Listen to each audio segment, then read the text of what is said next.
बलिया जिला में केकरा के पता लगाई। अरे हाँ, रुको देखी तो भगिनिया के नंबर बा का। अरे भगिनिया के छोड़ दामादे जी के बा। रुक रुक रुक गोलमाल है भाई, सब गोलमाल है।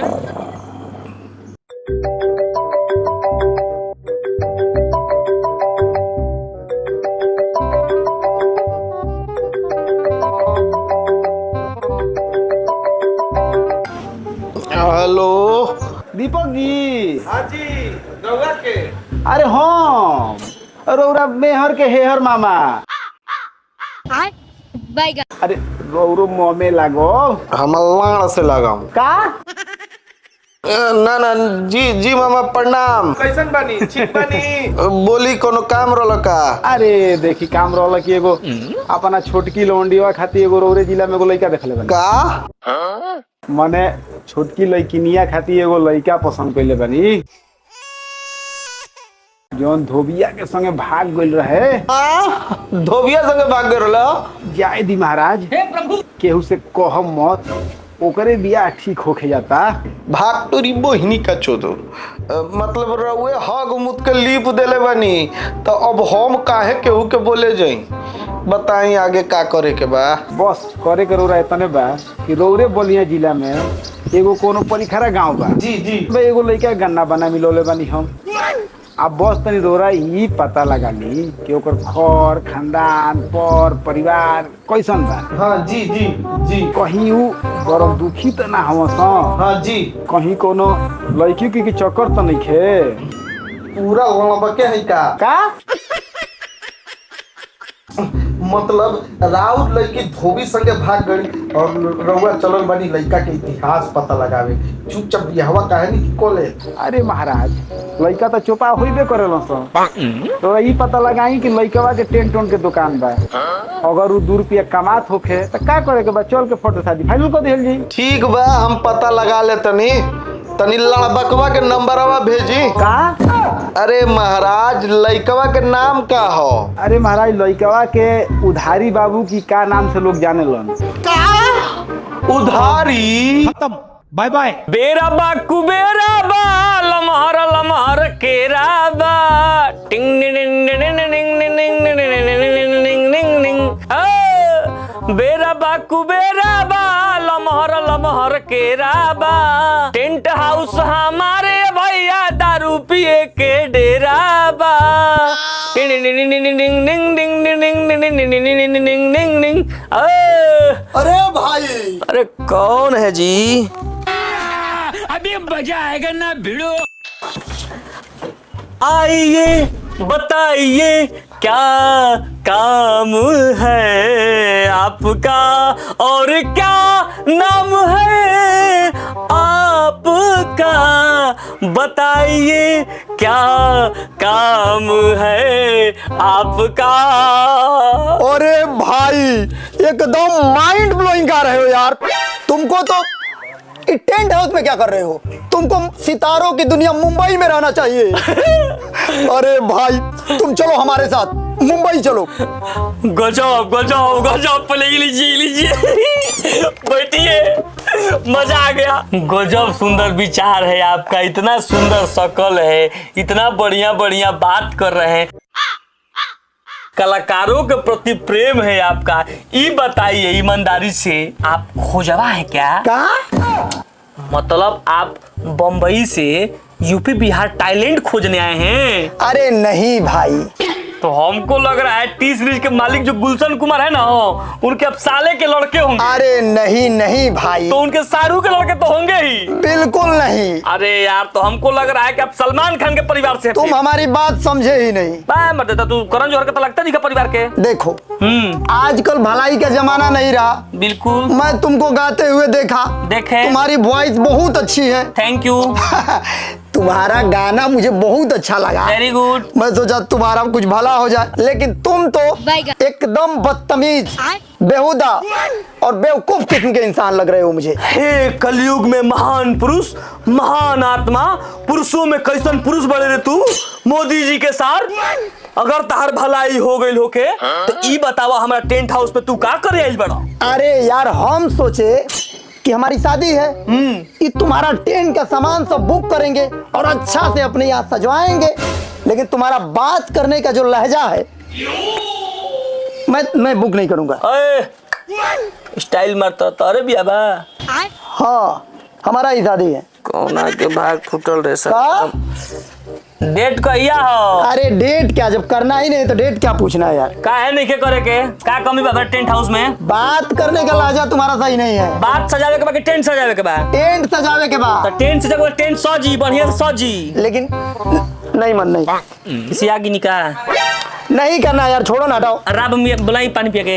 अरे छोड़ो, नहीं करना है यार। बतासा मंगाई। अरे रहने दो ना यार, नहीं करना। रामगढ़ के टिकरी मंगाई। अरे कौन है ना कि एकदम नहीं करना, छोड़ो हम जा रहे आगरा हैं। के पेठा मंगाई। अरे हम जा रहे हैं, हमको जा। खिसिया मत, रुकी रुकी खिसिया के ना चाहिए। हम जो निक लूटे आइल बनी और रउवे से एगो सार रहले आई रहलन एजा आई रहलन हमरा के लूट लेलन 10 बरस पहले 1 बीघा जमीन हमर कलाकार बनावे के चक्कर में लूट लेले। हम जो निक कोई सार के कोनो भाई आइल, लेकिन वो भला आदमी बनी। हम बियाह करा करम टेंट करम एकदम बढ़िया। जिला में कहीं पूछ लीजिए, उधारी बाबू के टेंट के जैसा किसी का टेंट नहीं है। एकदम गर्दा उड़ जाएगा एकदम। बढ़िया से करोगे ना? कचर कचर बढ़िया से करोगे ना? एकदम चकर चकर।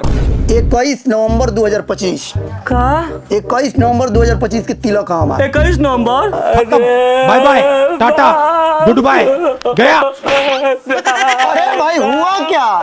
अरे मत पूछो भाई। अरे भाई बताओगे सही। अरे हो तो हर साटाना को अरे- अपना घर जाओ। अरे भाई बताओ तो सही, क्या हुआ? अरे कुछ ना भइल हो भैया। अरे 21 नवंबर के हमर माल के बहिन अरे वो मर गई। वो हमरा के खूब देत रहे। कहाँ? आटा चाउर देत रहे, हम जो भूखल रहे तो। मालिक राउर माल जोन डालिए जोन देख के जाके रहे तुम देख के गइली। आई भरवा तो लिख ली ताकि हमनी के रोटी रोटी चलो। अरे हम लोग नहीं तो पूड़ियो मार के खाई दी जा हमनी के।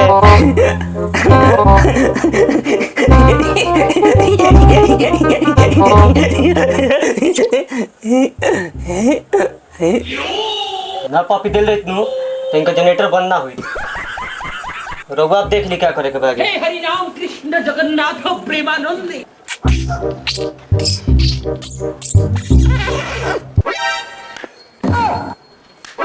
अब ये क्या था? ए मालिक समझी के रहो 21 के भाड़ा फिक्स हो गई तो और जमीन में 21 के बांस गड़ाई। डन डन डन। ठीक है, तो मैं फोन पे तुमको एडवांस कर दूंगा। ठीक है? ठीक है 21 नवंबर 2025 याद रखना। ठीक है मालिक, आप ही के लिए हो रहा है।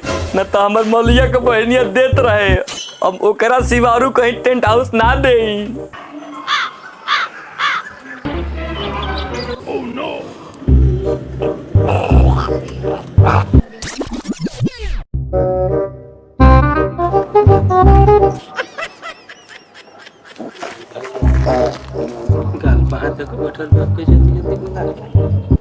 गोलमाल है भाई, सब गोलमाल है।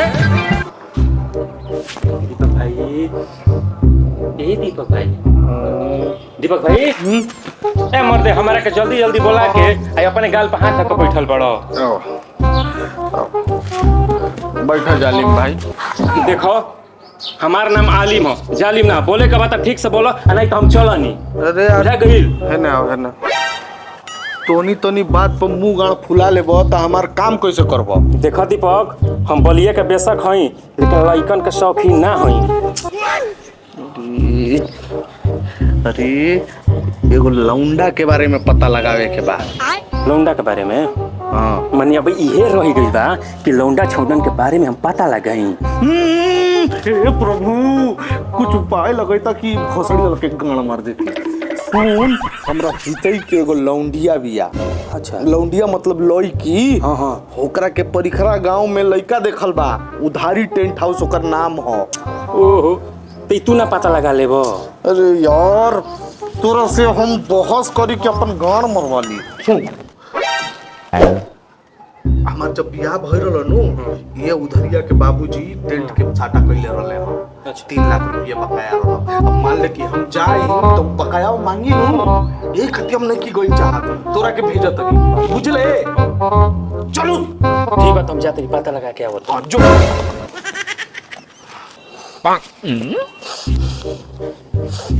करके समझाओ बुझाता हमरे दिमाग पगला गेल बा, बुझाता हमरे 2 चप्पल के जरूरत बा। जी बस आग पे गणिया में मुसवा डाल दे तहार। क्या बोल जी? बे मर्दे कॉलोनिया के लइका पूरा कॉलोनी भर के मिक्स बिटोर के सारा लेके आवेला टेंट हाउसवा में डाल देला। ओह बताई कितना गलत बात बा। छोड़ी भोसड़ी के रहुआ माने उधारी टेंट हाउस ही है का? ये कहाँ बाड़े? अंदर का माल के वियोग में रोत रहे। माल के वियोग में? हाँ बोली माने टेंट के दुकान पर लोग क्या करे? मंगल भवन मंगलहारी पड़े कि टेंट के साटा बहना करे? साटा करेल बनी। हाँ अरे मालिक चली मालिक चली मालिक आई मालिक ये मालिक हो।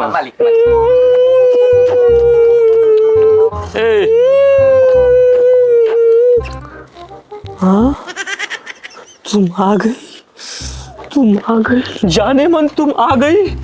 अरे तुम इधर सुनो, यहाँ बैठो।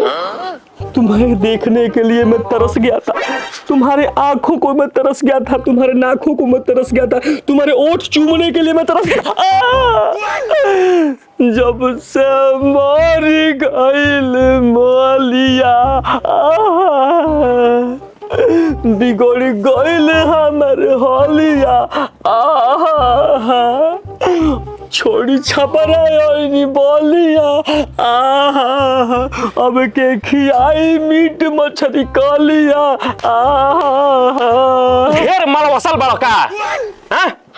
आज बड़ी साटा बैठा करे ता जब माल वसल बड़ो का साटा करावेल ब्रो।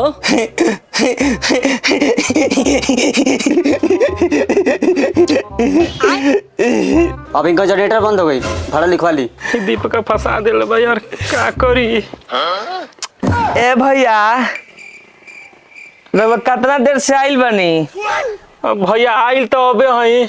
हाँ ए छिलू जी मालिक। तनी मलिकार के पानी पियाओ, यहाँ के साटा लिखवावे आइल बनी। आओ तई। हाँ उधारी आपे हई जी मलिकार, रुआ आशीर्वाद कृपा से हई टेंट हाउस हमरे ह। अच्छा उधारी टेंट हाउस ही है? उधारी टेंट हाउस ही है। उधारी हम ही हई मलिकार। अच्छा मालिक हई आप?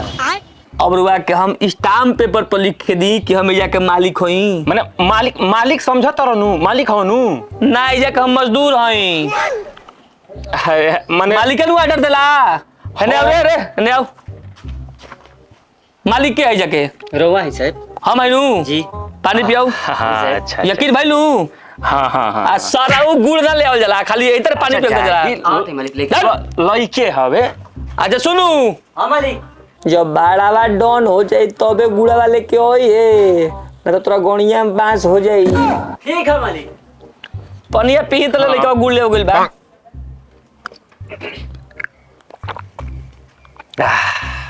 गर्मी बावे जी कौना गांव से आइल बनी? हम तो आइल बनी जीरा बस्ती से जी। जीरा बस्ती से? हाँ। ए महाराज जाई, जीरा बस्ती के भाड़ा जना लिखाला। काहे जी? काहे जी पूछतानी? हाँ। हमार बाप दादा जब मालिक रहले टेंट हाउस के, अच्छा तब पप्पू सिंहमा ऊ भाड़ा का पैसा न दिलस। पप्पू सिंहमा छोड़ दीजिए, 7 साल पहले दीपक सिंहमा ओकर भाड़ा आज तक 3 लाख रुपया हमरा घरे ना आइल। बताई रउर का गारंटी बा कि अगर हम राउर भाड़ा लिख लेब तो रउआ हमरा के पैसा देब? जीरा बस्ती एकदम हमार बाबूजी गइलन मुँह के तो हमरा के गंगाजल लेके देलन हाथ पर। बाबू सब जगह के भाड़ा करी है लेकिन जीरा बस्ती के मत करी है। रउए सबके वियोग में हमार बाप मर गिले। बताई हम कैसे रहो सबके भाड़ा करब? ना उठी एकदम जाई, बात सही बात एकदम जाई। अच्छा छोड़ू तो हम साटा खाती आइल बनी। मन ई हम पूछत रहनी हां कि राउर बियाह हो गिल बा कि ना? अब तो रउआ ऐसन बात कइली का कही, बियाह तो नइखे भइल जी। लेकिन एक जगह बिया हमार लागल बा केहू से कहो मत। अच्छा चुपके चोरी करत तानी। हाँ अच्छा कहाँ बा? अब रुआ के बता दी कि रुआ काट आई रुआ गांव में हमारा भाड़ा नहीं करे के तो ना महाराज हम कहाँ के टिकटो ना हमरा बतावे को नहीं खे। जाई जीरा बस्ती के रुआ ना हो खती तो हम साटा कर देती लेकिन हम ना करब जाई। खत्म। मैंने दीपक सिंह के नाम पे इतना जलता नहीं आप? दीपक सिंह के नाम पर जलतनी। दीपक तो हमारा जिंदगी के ऊ अंधेरा हवन कि जब अइलन तो हमारे बाबूजी जी के ले लेलन तो उनका नाम से जली ना हम। सुन ली इहो रुआ कहते तो आरे जिला में हमार बियाह तो बोल बेटे। आरा जिला में? अभी मत पूछब कि कोना टोला में कोना मोहल्ला में कोना गांव में जाई रो हमरा गांव के भाड़ा नहीं करे के जाई। अरे महाराज उ सदिया दीपक सिंह करावत रे। दीपक सिंह हमार बियाह करे कि दीपक सिंह हमार बियाह काट दिहन जी। तो सुना बतिया तार गांव के टेंट हाउस के भुआ हम निकले मैं महाराज रोमा जीरा बस्ती के नाम पे इतना भड़कतनी। हाँ पहला लेखा जीरा बस्ती रह गई बा ये बारा जीरा बस्ती पूरा खरीद लीजिए के चाहिए ओके। दीपक सिंह ऐसा भला आदमी बा कि तारा मुड़ी मौर चढ़ता चाहे दिनू अबे के अबे बियाह कट जाई बुझा गइल। सही कह तरीका तब होता ना भला आदमी बा जे तारा बारे में सोचता आ तू ओकरा नाम से मर्दे जलता रहो। दीपक सिंह इतना बढ़िया तब? पड़े ए ओकरा तो मर्दे ता नहीं तारा पर पूज के पानी से धो के पिए के चाहिए। इतना सुंदर वहां का पैर बा। तब हे महाराज तो कुछ सोचेगा पड़ी। दीपक सिंह जीरा बस्ती वाला हाँ हाँ उहे जी इतना बढ़िया आदमी हमन। तब बताई रउआ कहता नहीं कि ओकर बाबू टेंट के बहाना ना दिहले पैसा ना दिहले। सुनी ना बाबू लान से तो मरिए गेलो अब का दिक्कत बा। लेकिन मान ली कि मुड़ी मौर दीपक सिंह के चलते चढ़ता तो मान लेम कि हम 7 लाख जो हमारे बाबूजी के बाकी रहला वो बियाह करावे के चक्कर में हो गई। तब लेकिन सही बोली दीपका हमारे बियाह काटत नहीं खनु। अरे ना महाराज बियाह काटी उतना भला आदमी रउरा बारे में सोचता। मान ली कि बाबूजी का कइलन का ना कइले छोड़ हमरा हाथे रे पानी पी थाक गेलो कब हमरा हाथे पी तभी मुंह धोली चली वहाँ के चरण कहाँ बा हम वहाँ के पैर पकड़ी हम वहाँ के गांव में भाड़ा करब लेकिन कह दे कि हमार बियाह हो जाओ हनु एकदम हो जाए। चली दीपक सिंह देखिए ये दीपक सिंह के घर हो। होई दीपक सिंह का घर हो। हे महाराज घर दुआर से तो ठीक बा तो कहे हमार पैसा कुल बाकी लगे सब छोड़ी तो पुरान बात हो गई। लेकिन जानता नहीं मान ली कि दीपक सिंह से हमार हितई पहला जुड़ता हमनी के परिखरा से जीरा बस्ती आ गई जा। ए महाराज गोठौली बजरिया में 2-4 किलो मिठाई ले चाहत कम से कम जिलेबिया ले चाहत रोमा मिठाई के चक्कर में पड़ल बनी ना हितई जुड़ता। ए महाराज हमर गमछिया छूट गेल का यहाँ पे के गमछी छूट गए हम किन देंगे आप खाली बियाह हमारा करवाइए। सुनी तो दीपक सिंह से हमारा बारे में बढ़िया कुल मत कब की पैसा रुपया का बात भइला हमारा सब भरोसा रखी मानू रुकी ऐसा रुकी हम देख के आवत नहीं पानी की ना जाई देखी ए जे मानी कुकुर खतम घरवा में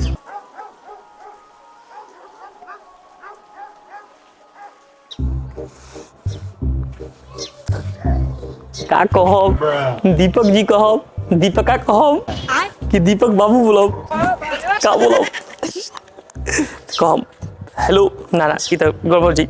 दीपक जी नमस्कार। भाई अगुआ के पटा के रखे के चाहिए कहीं मरीचा लगा दलो तो 3 लाख तक डूबले बटे लड़कियों डूब जाई। का हो दीपक भाई पानी डालते रहो। हाँ आ गेलो भाई हाँ। क्या समाचार? मस्त बा तार कमाओ हम सेट कर देले बानी। हाँ आ उधरिया के हम तार के लेके आइनी हां का भइलो लेके आइल बड़ो। हां केने जाई? ए मर्दी का भइलो एकदम जाली में रहोगे आलिम कबो जीवन में ना हो कबे ओकरा के का जरूरत रोला ले इला के जा। अरे मर्दा तारे हमेशा रिसियाई लगल की काटत ये का तार पीछवा। अरे यार 3 लाख रुपया बा बकाया दे देबे कि तोर बाबू दी। अच्छा तू टेंशन काहे लेत रह गई रहनी हां ओकरा के कहनी हां कि तार जोन बियाह होता दीपक सिंह के रिश्तेदारी में होता तार बियाह दीपक के सिंह करत उम्र दे हमारे पैर पकड़ लेला सब को तारी उम्र दे इतना भला मानुस हमारे बारे में सोचता।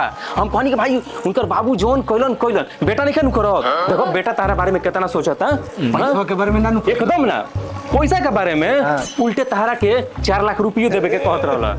पैसा तो छोड़ो ना, मिठाइयो देवे के कहत रहला। तो यही से कहनी के ले चलो डायरेक्ट घर आई। काहे ना छेना बनवा ले ला 1 केजी। अच्छा तो बाद में बनवा ले, पहले बातचीत तो ही तापड़ करल जा। आलिम जी, दीपक जी बानी का जल्दी लेके आई। उठा ले रे देवा। लागत अब बढ़िया से हमारा बारे में बताओ तुरंत। आलिम जी,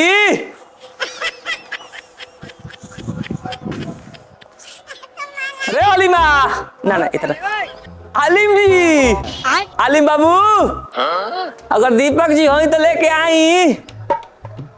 ए भाई, कहा बतिया तरसो कुछ हो तो बात इंतजार करे मुका बा। तो तू चलो, हम तनी पिज्जा बना के आवत। अब एकदम हम चलो तनी, हम पहले बात करते हैं। जा गया। ये भाई कहाँ रह गया? अच्छा, अरे आई आलिम जी, हम तो जने के दीपक की संग गाड़ी में माने कहे के मतलब बतियावत हो कब कोनो बात कोई नहीं हो। क्या कोनी हो? आवत रे कहने की उधारी। हाँ। उधारी मर दे एकदम सोना बने सोना। ए महाराज खाली सोना बोलनी हो, ई कहल चाहत रहनु कि उधारी हीरा हो। कोनो बात ना, सोनो महंगे बा, वैसे हम करिया बानी, सोनो कनी कम ना कनी। ठीक लागत नहीं नो साला के हइयो नहीं के पूछी कि ठीक लागत नहीं कि ना, हम ही ठीक लागत नहीं। चलो हई कौन हो? अरे ये दीपक कौन? दीपक ही हो? हाँ। अच्छा, अभी मजा आएगा ना भिड़ो। अरे आवा काजी ये उधारी भाई हवन। काजी हमरा कर देखते रहो गणिया बास घुस गेल खा। अरे मरे मजाक करतनी, हम मजाक करतनी। नमस्ते नमस्ते, दूर हाथ से दूर, नमस्ते। मजाक के ले रहो। उ तनी का भइलो कि अचानक गणिया में कोनो कीड़ी काट देलसी। खजुआ हमरा के देखते बढ़िया बढ़िया कीड़ी काटे लगले। ई बाकी दीपक जी और व्यवस्था पूरा कुल एकदम टाइट बना। हां तो आजवे के राजा आदमी है जामनी के।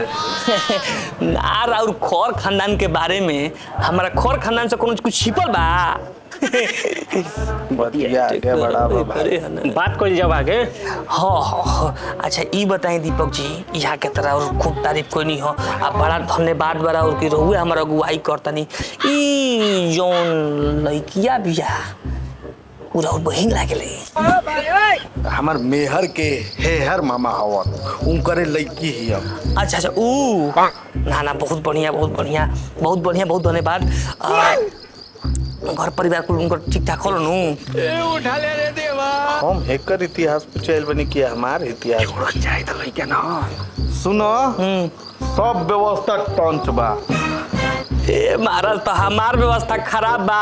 नहीं। जिला में नंबर 1 टेंट हाउस, जिला में नंबर 1 लाइट हाउस, जिला में नंबर 1 ऑर्केस्ट्रा, सुनी जिला में नंबर 1 बाजा, अंग्रेजी बाजा, जिला में नंबर 1 लौंडा, और सरकारी से लेके प्राइवेट तक काम हम ही करते हैं। और सुनी ट्रेवल एजेंसी, ई कुल सब आपन बा।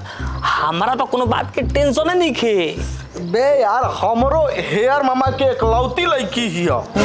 ऊ सुगर लड़की, ऊ पढ़ाई कैले बिया। कोई हाली तो भागल रहलसी एगो धोबी से, मगर ना मतलब धोबी उबी आवेलन सन घरे, कपड़ा उपड़ा धोवेलन सन। कपड़ो धोवेला तो धोबी आवेला, कपड़ा लेके जाला। ए महाराज ओकर तो वे क्वालिटी देख के, उ धोबिये वाला क्वालिटी देख के सुननी कि खूब कपड़ा उपड़ा धोले, वही पर तो दिल फिदा हो गई एकदम हमार। बाकी हमारा ऊपर सब निर्भर बा। हम चाहम तो बिया मस्त हो जाई। रउआ टेंशन मत ली। रउरा हमारा पड़ोसी गांव है, पड़िखरा गांव के है। रउआ तो बिया एकदम धूमधाम से करी। रउआ टेंट के तो पैसा लगाई के नहीं खे। हमारा कुछ टेंशन नहीं के, बस हमारा सुहाग रात के टेंशन बा, और कुछ टेंशन नहीं के, बाकी तो सब रो बोले बानी। ठीक बा, रउआ जाई तब हम बात करके कल रउआ के फाइनल बता देतन। ठीक नमस्कार। राउर हमको मछिया किन के दे देम, ठीक है? अरे एकदम ठीक नया, एकदम नया। हाँ चलता नहीं, अगला बार मिठाई पक्का। बात सही हो गई तो चलो, लइका धनी हो, पैसा वाला हो, माल के कमी ना हो। हमनी के एमे 2 रुपया तू कमा लियो, 5-6 रुपया हम कमा लियो। बराबर बांट लिहल जाई। चल तू राज भोगा, बाकी के तरह के हम आगे जो कोनो बात हुई तो बताई। चल तनी हम तनी हेहर मामा जी के फोन लगा ली।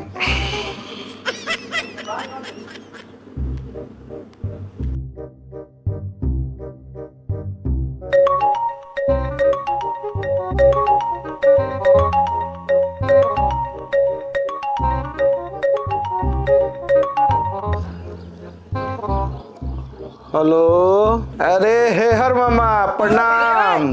जी दमाजी। देखी राउर आवाजवा तो हमारा मरुआइल टाइप के आवता, मगर रउआ के एगो खुश खबरी हम सुनावतनी। जौन लइकवा के रउआ डन कइनी नु, उ लइकवा एकदम लाखों में एक हीरा है, हीरा। हमारे को बात सुनी ना। बे यार पहले हमार बतिया रउआ पूरा सुन लियो, ओकर बाद अपन बात रखम, ठीक बा? उ लइकवा के टेंट हाउस जौन बा रॉकेट के रफ्तार में चलेला, एगो दिन बाय ना जाला, जियला तो जियला, मुअलो में ओकर टेंट बुक होला। बे महाराज तनी हमरो बतिया सुनी ना एगो। अरे महाराज रउआ पहले बोल ली तब हम बोलम। हाँ बोली। अरे महाराज हमार लड़किया फिर धोबिया के संगे भाग गइल। हाँ हे प्रभु हे हरि राम कृष्ण जगन्नाथ प्रेमानंद, ये क्या हुआ?